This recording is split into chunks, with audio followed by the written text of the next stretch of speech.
Good morning everyone. WBSSC group C group ডির যে ম্যাথামেটিক্সের series practice সেটের যে সিরিজ আমরা করছি তার 21 নম্বর ভিডিও এটা। এই ভিডিওতেও আমরা অন্যান্য ভিডিওর মতোই 10টা অঙ্ক নিয়ে নিয়েছি। বিভিন্ন পরীক্ষা থেকে এই কোশ্চেনগুলো কালেক্ট করা, প্রতিটা অঙ্কই পরীক্ষায় আসার মতো অঙ্ক। সরাসরি আমরা প্রথম অঙ্কে চলে যাচ্ছি। তো সেই অঙ্কে যাবার আগে আরেকটা কথা বলে দিই যে অঙ্ক রেগুলার প্র্যাকটিস করাটা খুব দরকার, আদারওয়াইজ পরীক্ষাতে টাইমলি অঙ্ক করা খুব কঠিন। ওই জন্য 10টা করে অঙ্ক দেওয়ার কারণ যে অ্যাটলিস্ট ডেলি যাতে মানে 15 মিনিট 20 মিনিটও লোকে অঙ্ক করে, যে কারণে এই অঙ্কগুলো ছোট ছোট ভিডিও দেওয়া। চলে যাচ্ছি প্রথম অঙ্কে। কি বলা আছে প্রথম অঙ্ক দেখে নেব। এক চা বিক্রেতা 250 টাকা পার কেজি, অর্থাৎ প্রতি কেজি 250 টাকা এ চা, অর্থাৎ একটা একটা রকম চা যার সেটাকে এ চা বলা হচ্ছে। আর একটা চা বি চা, এটা কত করে কেজি? 250 টাকা পার কেজি। এইটা বলা আছে 150 পার কেজি। আলাদা আলাদা চা, কোন অনুপাতে মেশাচ্ছে? 2:5। প্রথম এই দুটো মেশানোর পর কি করছে? সেই চাটাকে 200 টাকা প্রতি কেজিতে বিক্রি করছে। তাহলে তার লাভ কি হবে? আচ্ছা, 200 টাকা প্রতি কেজি যদি বিক্রি করে, তার আগে জানতে হবে যে আমার এই দুটো চাকে মেশালে এভারেজ প্রাইস কি হয়। এভারেজ প্রাইস বের করার জন্য কি করবো? আমি মনে মনে ভেবে নিচ্ছি যে এইটা 2 কেজি আর এটা 5 কেজি মেশাচ্ছে। এইটা 2 কেজি মেশালে তার টোটাল কত টাকা লাগবে? 250 ইন্টু 2 500 টাকা। আর এইটার জন্য 150 টাকা প্রতি কেজি, 5 কেজি হলে 750 টাকা। টোটাল কত কেজি আছে? 2 আর 5 7 কেজি। তাহলে এই দুটো যদি আমরা যোগ করে দিই কি আসছে? 1250/7। এটা হচ্ছে অ্যাকচুয়াল আমার সিপি হলো। এসপি কত টাকা বিক্রি করছে? 200। তাহলে লাভ কি হবে? SP minus CP. 7 গুণে 1400 থেকে 1250 মাইনাস হবে। মুখে মুখেই করা যাবে, এত ক্যালকুলেশনের প্রয়োজন নেই। অর্থাৎ 150/7। এটা হয়ে গেল আমার প্রফিট। কি জানতে চেয়েছে? Profit percentage. তাহলে এইখানে লিখলাম আমার প্রফিট, এখানে লিখলাম আমার সিপি ইন্টু 100%। এটাই আমার পুরো এই 7 আর এই 7 কেটে যাবে। এই শূন্যর সাথে এই শূন্যও কেটে যাবে। 25 দিয়ে কাটলে এটা 25/5, এটা 25/4, 5/3, অর্থাৎ 3/4 12 এত পার্সেন্ট। অর্থাৎ অপশন কোনটা হয়ে গেল? অপশন বি 12 হয়ে গেল। এবার অপশন বি হয়ে যাবে এই কোশ্চেনের সঠিক উত্তর। চলে যাচ্ছি পরের অঙ্কে। প্ল্যাটফর্মে দাঁড়িয়ে এক ব্যক্তি দেখে যে একটি এক্সপ্রেস ট্রেন তাকে 15 সেকেন্ডে অতিক্রম করে। যদি ট্রেনটির গতিবেগ 60 কিলোমিটার/ঘন্টা হয়, তাহলে ট্রেনটির দৈর্ঘ্য কত? প্রথমে আমরা দেখে নেব ব্যক্তিকে অতিক্রম করার অর্থ ট্রেন নিজের দৈর্ঘ্য অতিক্রম করেছে। তাহলে কতটা ডিস্টেন্স গেছে সেটা দরকার। ডিস্টেন্স সমান কি হয়? Speed into time. এখানে স্পিডটা দেওয়া রয়েছে 60 কিলোমিটার, কিন্তু আর এটা রয়েছে সেকেন্ড, এবং এগুলো সব মিটারে। অর্থাৎ এই 60 কিলোমিটারটাকে আমরা 5/18 দিয়ে গুণ করে মিটার পার সেকেন্ড করে নেবো। এটা হয়ে গেল এখনকার স্পিড। তার সাথে টাইম কত লেগেছে? 15 সেকেন্ড। গুণ করে দিলাম। 6 3 6 10 3 5 5 5 25 ইন্টু 10, 250 মিটার। অর্থাৎ 15 সেকেন্ডে 250 মিটার যায়, যার অর্থ ট্রেনটার দৈর্ঘ্য হয়ে যাবে 250 মিটার। অর্থাৎ অপশন বি হয়ে যাবে এই কোশ্চেন উত্তর। সোজা প্রশ্ন, কিন্তু পরীক্ষার খাতায় খুব তাড়াতাড়ি আমাকে কয়েক সেকেন্ডের মধ্যে করতে হবে। আমরা পড়ানোর সময় বহু টিচার আছেন এগুলো পড়ান, বিভিন্ন রকম ট্রিক ব্যবহার করেন, বিভিন্ন রকমের শর্টকাট, কিন্তু যখন আমরা অ্যাকচুয়াল পরীক্ষা দিই সেই সময় কিন্তু এই শর্টকাট ব্যবহার করা খুবই খুবই খুবই ডিফিকাল্ট। কারণ পরীক্ষায় নানা রকম প্রেসারে শর্টকাট ব্যবহার করা কঠিন। তখন আমাদের বেসিক মেথড কাজে লাগে, যদি না চূড়ান্ত রকম ভালো প্র্যাকটিস থাকে। তো আমরা আশা করবো যে একটা ব্যালেন্সড পড়াশোনা করতে, যাতে করে সব রকম পরিস্থিতিতে আমরা মানিয়ে নিতে পারি। পরের অঙ্কে চলে যাচ্ছি। 6টি ঘন্টা একসাথে বাজা শুরু করে, যথাক্রমে 2 4 6 8 10 12 সেকেন্ড ব্যবধানে বাজে। 30 মিনিটে তারা একসাথে কতবার বাজবে? এই অঙ্কটা যতবারই দেয় আমি বিভিন্ন জায়গায় দেখেছি একটা কনফিউশনের জায়গা থাকে। কনফিউশনের জায়গাটা কোথায় সেটাও আমি দেখাচ্ছি। প্রথমে আমি বলে দিই, এবং একই রকম অঙ্ক অনেকবার করেছি। 6 8 10 12, এদের এলসিএম বের করতে হবে, অর্থাৎ লসাগু। এদের লসাগু কত হয়? 120। নর্মাল যে পদ্ধতিতে আমরা লসাগু করি সেইভাবে আমরা করে নেব। এখন 120 সেকেন্ড ইকুয়ালস টু কি হয়? 2 মিনিট। 30 মিনিটে কতবার বাজবে? 15 কি উত্তর হবে, নাকি 16 হবে? যে জায়গায় আমাদের কনফিউশন। ধরে নিচ্ছি এখান থেকে আমাদের মিনিটটা শুরু, এইখানে ধরে নিলাম 4 মিনিটের ব্যাপার। টোটাল 4 মিনিটে 30 মিনিট দেয়নি, 4 মিনিট দিয়েছে।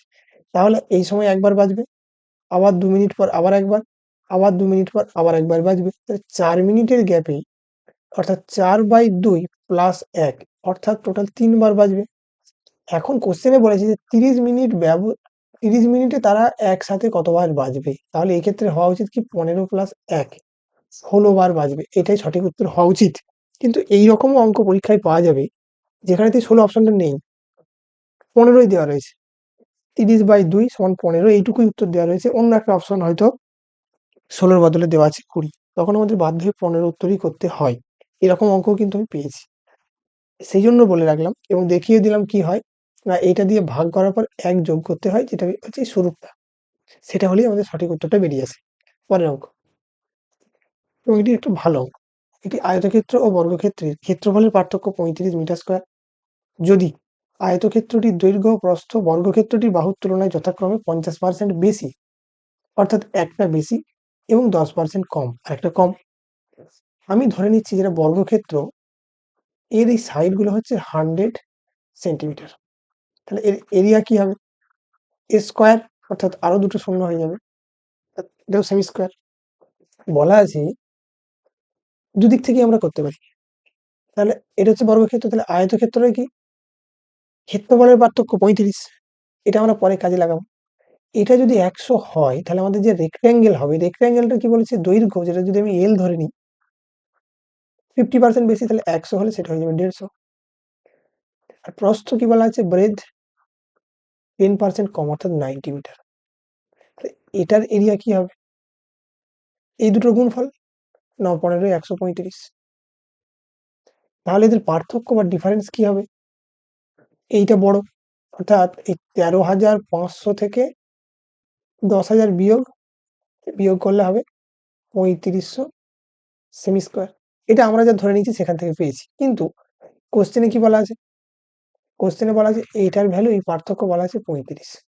জানতে চেয়েছে আয়তক্ষেত্রটির ক্ষেত্রফল কত, অর্থাৎ এটার ভ্যালু কি হবে?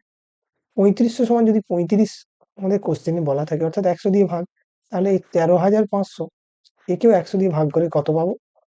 135, অর্থাৎ অপশন ডি হয়ে যাবে এই কোশ্চেনের সঠিক উত্তর। আমরা ভালো অঙ্ক।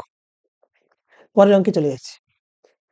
একজন মানুষ গড়ে 24 কিলোমিটার পার ঘন্টা গতিতে উপরে ওঠে এবং 30 কিলোমিটার পার ঘন্টা গতিতে নিচে নামে। উভয় ক্ষেত্রে দূরত্ব একই ছিল। এই কথাটা খুব ইম্পর্টেন্ট। কি ছিল? দূরত্ব একই ছিল, সেম ডিস্টেন্স গেছে। গড় গতিবেগ বা এভারেজ স্পিড জানতে চেয়েছে। আমি এভারেজ স্পিড, গড় গতিবেগের একাধিক অঙ্ক আমি দেখিয়েছি। কি ফর্মুলা এখানেতে? 2ab/a+b। এক্ষেত্রে আমরা এটাই ব্যবহার করব। কেন করতে পারবো? দ্যাট ইজ ইম্পর্টেন্ট, কারণ ডিস্টেন্সটা বলা আছে সেম। আদারওয়াইজ আমরা এভারেজ স্পিড বা গড় গতিবেগ কি করব? সব সময় মোট দূরত্ব বাই সময়, মোট সময়, বা মোট অতিক্রান্ত দূরত্ব বাই প্রয়োজনীয় সময়। ইংরেজিতে আমরা লিখব total distance travelled by total time taken. এটা হচ্ছে আমাদের জেনারেল ফর্মুলা। কিন্তু যখন আমাদের এই ডিস্টেন্সটা বলা আছে দূরত্ব সেম, তখন আমরা কি ফর্মুলা ব্যবহার করে দেবো? 2ab/a+b। অঙ্কটা আমাদের অনেক সোজা হয়ে গেল। এবার কি করব? 2 × 24 × 30 বাই 30 আর 24 যোগ করলে হয় 54। এটা কেটে দিলাম 27, 3 দিয়ে কাটলে 3 9 8, আবার একে 3 দিয়ে কাটলাম 3 10, অর্থাৎ 80/3, অর্থাৎ 26 পয়েন্ট, ওই যদি এটাকে আমরা অ্যাপ্রক্সিমেট ধরে নিই 3 20 সরি 6 6 এরকম, অর্থাৎ অপশন সি হয়ে যাবে এই কোশ্চেনের উত্তর, 26.6। পরের অঙ্ক, এই অঙ্কটা দেখে নেবো কি বলা আছে। 75 জন মেয়ের গড় ওজন ছিল 47। এদের মধ্যে একজনের ওজন 45 লেখা হয়ে গেছিল, কিন্তু যার অ্যাকচুয়াল ওজন ছিল 25। এর ফলে আমরা কি করেছিলাম? 45 - 25, অর্থাৎ 20 কেজি এক্সট্রা নিয়ে নিয়েছিলাম। এবার যদি আমাদের এই 20 কেজি বাদ দিতে হয়, তখন কি করবো? এই 20 কেজি ওজনকে বাদ দিলে সে তো সবার থেকে বাদ যাবে। তাহলে 20 কেজি 75 জনেরই বাদ যাবে। তাহলে এক একজনের কত বাদ যাবে না? 20/75 অর্থাৎ 4/15। এটাকে যদি আমরা দশমিকের 2 দশমিক এটা বলাই আছে, তাহলে কি হবে এটা? পাশে ভাগ করে দেখে নিলে এটা আসছে 27, 0.266 অর্থাৎ 27। তাহলে অরিজিনালি ছিল কত আমার? 47। তার থেকে যদি এটা আমি বাদ দিয়ে দিই, কি আসবে? 3, 7, এটা আসবে 46। তাহলে 46.73 অর্থাৎ অপশন এ হয়ে যাবে এই কোশ্চেনের সঠিক উত্তর। 6 নম্বর হয়ে গেল। 7 নম্বর কোশ্চেনে চলে যাই। 550 জন পুরুষের একটি ত্রাণ শিবিরে 28 দিনের জন্য খাবার মজুদ ছিল। আরো 150 জন যোগ দিলে কতদিন চলবে? এই অঙ্ক আমি অনেকবার করিয়েছি। আমি টোটাল খাবারটাকে ধরে নেবো একটা ইউনিট। কিরকম? 20। 550 জনের 28 দিন, এই টোটালটাকে ধরে নেবো আমার টোটাল খাবার, এই দুটোর গুণফলকে। এবার বলেছে আরো 150 জন যোগ দিলে, আগে 550 ছিল, আরো 150 যোগ দিয়েছে, অর্থাৎ 600, 700 জন। 700 জনের কদিন চলবে? বাই 700 কেটে দিলাম। 5, 11, 5, 14, 14 দিয়ে এটাকে কাটলে 2, অর্থাৎ 11 ইন্টু 2 অর্থাৎ 22 দিন চলবে। এই একই অঙ্ক আমি 3বার 4বার করিয়েছি। তো এটা ঘটনা যে এই অঙ্ক বারবার রিপিট হয়, বারবার রিপিট হয়। খুব সোজা অঙ্ক, কিন্তু রিপিটেশন প্রচুর। পরের অঙ্ক। একটি তাঁত যন্ত্র প্রতি সেকেন্ডে 0.128 মিটার কাপড় বোনে। প্রতি সেকেন্ডে 25 মিটার কাপড় বুনতে তাঁত যন্ত্রটি কত সেকেন্ড সময় লাগবে? তাহলে খুবই সোজা, 25/0.128, এত সেকেন্ড। কিন্তু একটা জিনিস দেখে বোঝা যাচ্ছে কাটাকুটি যাবে না, অর্থাৎ এটা কাটাকুটি যদি না যায় তাহলে উত্তরটা পূর্ণ সংখ্যায় হবে না, অর্থাৎ অ্যাপ্রক্সিমেট কিছু একটা ভ্যালু হবে। ভাগ করে দেখা যেতে পারে, কিন্তু সেটা মনে হয় অনেক বড় বা জটিল হবে।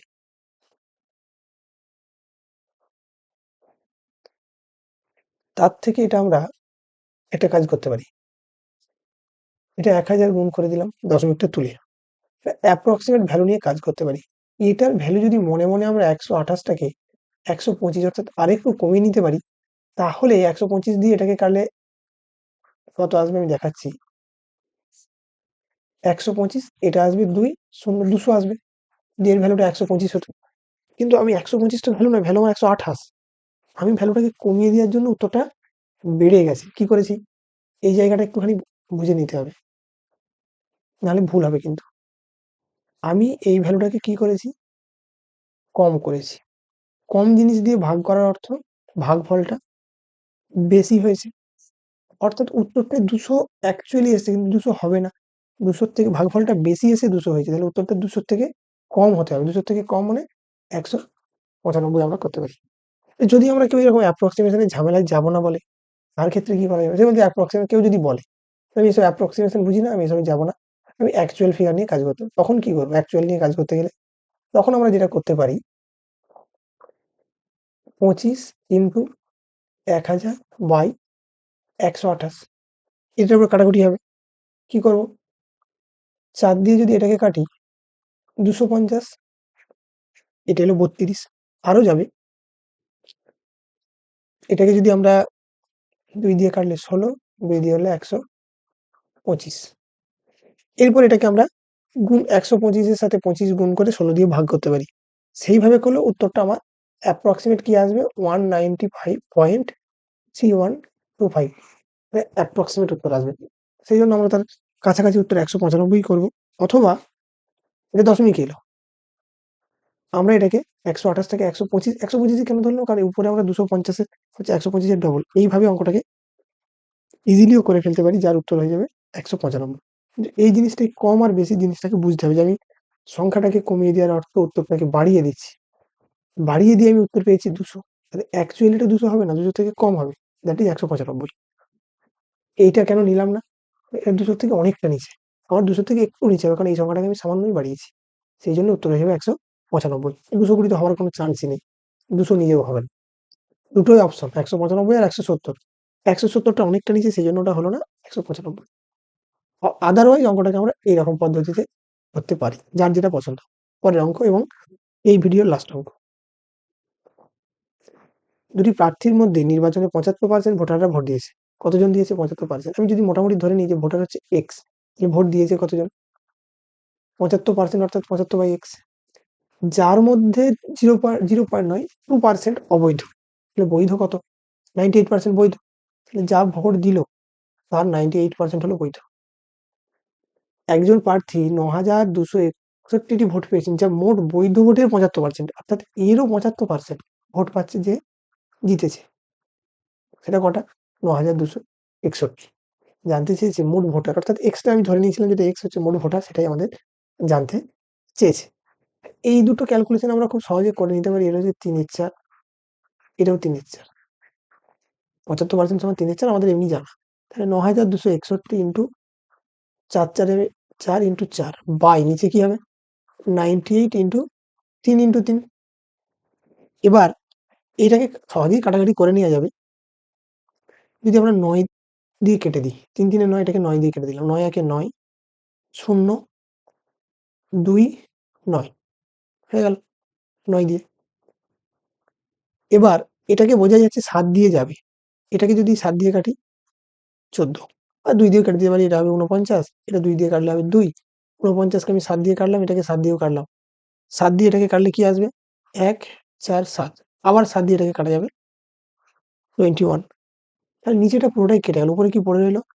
ওখানে রইল 21, এখানে একবারে লিখে দিলাম ৮, আর এই যে ১০০টা আছে এইটা একটা গুণ হবে কিন্তু ১০০। ৮ একে ৮, ৮ দুগুণে ১৬, তার গায়ে দুটো শূন্য, ১৬,৮০০, অর্থাৎ অপশন বি হয়ে যাবে এই কোশ্চেনের উত্তর। এটাও খুব সিধে সাদা একটা অঙ্ক, কিন্তু এর ক্যালকুলেশনটা শেষ মুহূর্তে আমাদের একটুখানি ট্রাবেল দিতে পারে এক্সাম হলে বসে। সেইজন্য একটু ধীরে, ধীরে ক্যালকুলেশনটা যদি আমরা করি, এটাও আমাদের বিশেষ কোনো সমস্যা হবে না। আশা করছি সবার এই ভিডিওটা কাজে লাগবে। সবাইকে বলব খুব ভালো করে প্র্যাকটিস করতে। এটাই আমাদের ছিল এই ভিডিওর লাস্ট অঙ্ক। থ্যাংক ইউ সবাইকে।